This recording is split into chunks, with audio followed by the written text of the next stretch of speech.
Mark, this concept is groundbreaking. It's going to change everything, Sarah said, her voice echoing in the conference room as she clicked through the slides I'd painstakingly designed. The team leaned forward, nodding in approval, while I sat there, fists clenched under the table. She'd taken my late-night brainchild, the app integration that could secure the promotion I'd been chasing for years, and presented it as her own masterpiece. The stakes couldn't be higher. This job was my lifeline after scraping by on entry-level pay, and losing credit meant watching my dreams evaporate. It was absurd. She'd only been at the company because I'd vouched for her, pulling strings after we started dating. But she didn't know the CEO was my brother. I'd been grinding at Tech Innovate for 5 solid years, starting as a junior developer and clawing my way up through endless code reviews and crunch times. The company specialized in fintech apps, and I loved the challenge, building tools that made people's financial lives easier. Then I met Sarah at a tech conference 2 years ago. She was sharp, ambitious, with a background in marketing that complemented my technical side perfectly. We hit it off instantly, sharing late-night coffees and brainstorming sessions. When she mentioned struggling to find work after a layoff, I didn't hesitate. I recommended her for an opening in our department. My references carried weight, and soon she was on board, thriving under my informal mentorship. I shared everything, tips on navigating office politics, even early drafts of my ideas. Couples help each other out, right? But lately, things shifted. Small arguments escalated. Her late nights at networking events raised flags. I brushed it off, focusing on my big project, an AI-driven budgeting tool that integrated seamlessly with our core app. I'd poured months into it, testing prototypes on my own time. Sarah knew every detail. I'd bounce concepts off her during dinners, valuing her input. Little did I know, she was filing it all away for her own gain.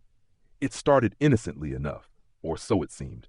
We were in the break room one afternoon, grabbing coffee between meetings. Sarah leaned against the counter, stirring her mug with a casual smile. "Hey, Mark, about that budgeting integration you've been tinkering with, I've been thinking it over, and I might pitch a version of it to the team lead." I paused, my cup halfway to my lips. "A version? Sarah, that's my core idea. I've got the wireframes, the code snippets, everything documented." She waved it off, her tone light but edged with something sharper. "Come on, ideas are fluid in this place. You can refine it later. Besides, marketing angles it better from my side." The conversation spiraled from there. Back at our desk, she emailed me a draft proposal, my exact framework, rephrased in her words.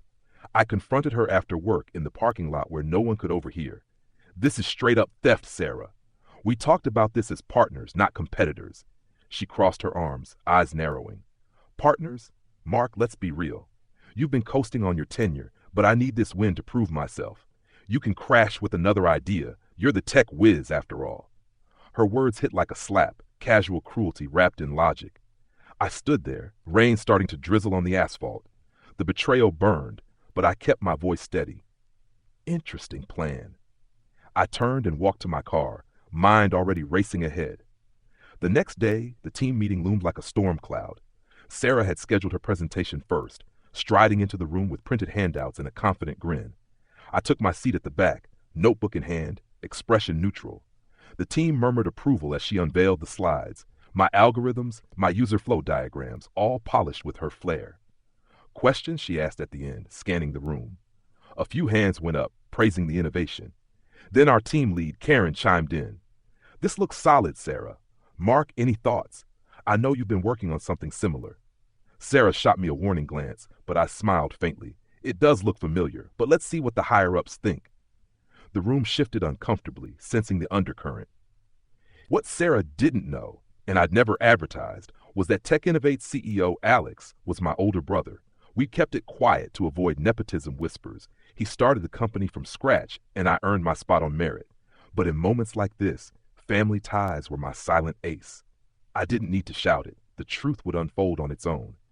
As the meeting wrapped, I caught Alex's eye from across the room. He dialed in remotely, his face on the screen.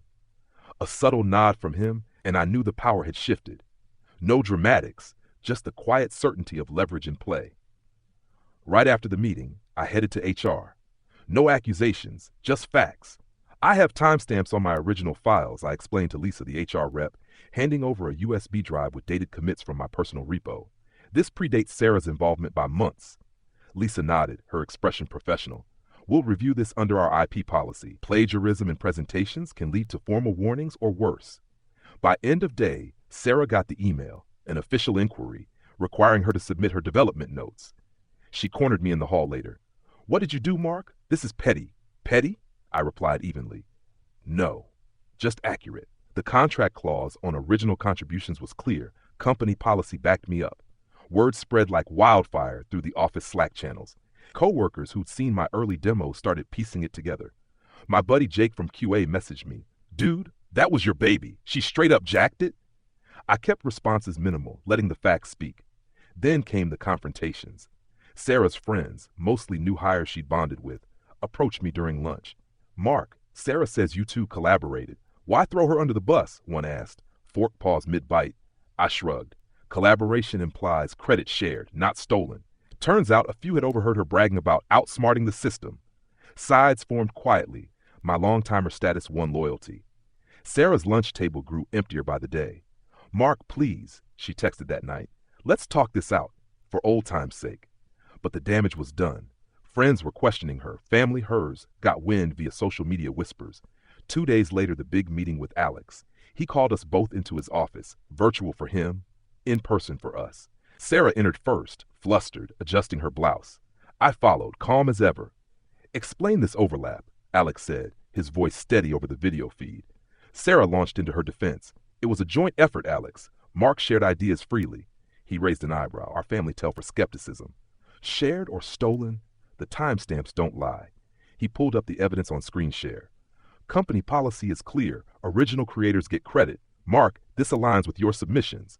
Sarah's face paled. But how do you know all this detail? Alex paused, then dropped it casually. Because Mark's my brother, and I've seen his work ethic up close since we were kids. The room went silent. Authority had spoken, cops in corporate form backing the truth. Sarah unraveled fast. She stormed out of the meeting, tears in her eyes, then bombarded me with calls. How could you hide that? Your brother? That's nepotism, she yelled in one voicemail. I didn't engage, but she tried manipulation next, showing up at my apartment unannounced.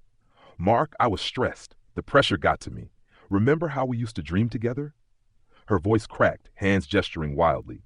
Stress doesn't justify theft, I said, door half closed. She begged, promised to retract, but it was too late. Panic set in. She posted vague rants on her private Twitter about toxic workplaces, but friends called her out. Failure loomed, and she knew it. One ironic beat, she texted, "You win. Happy now?" My reply, not about winning, about fairness. HR's decision came swift. A formal reprimand for Sarah, demotion to probationary status. But it escalated when they found she'd altered shared drive access to hide trails. Termination effective immediately, the email read. I watched from my desk as security escorted her out, box of belongings in hand. This isn't over, Mark, she hissed as she passed. Her desk cleared, job lost, physical proof of consequences. Coworkers murmured sympathies my way. Tough break, but she brought it, Karen said. The office air felt cleaner, truth exposed in the open. It didn't stop at the office. Sarah went nuclear, posting on LinkedIn about unfair treatment without names. But I'd kept screenshots.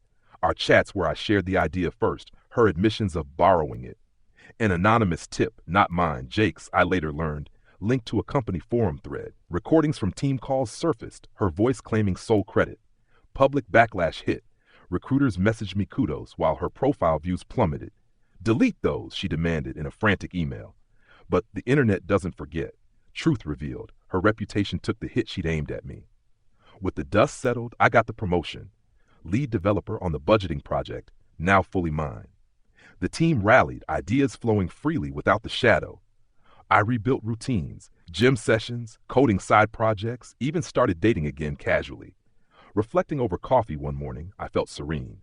No gloating, just closure. Life moved on, stronger for the lesson. Sometimes the best revenge is simply standing in your truth, letting consequences do the work.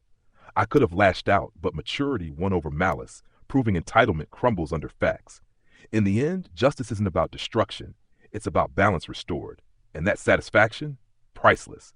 Thanks for listening. If you like what you heard, step into the story. Like, share, and subscribe to StoryPulse Studios, where imagination comes to life.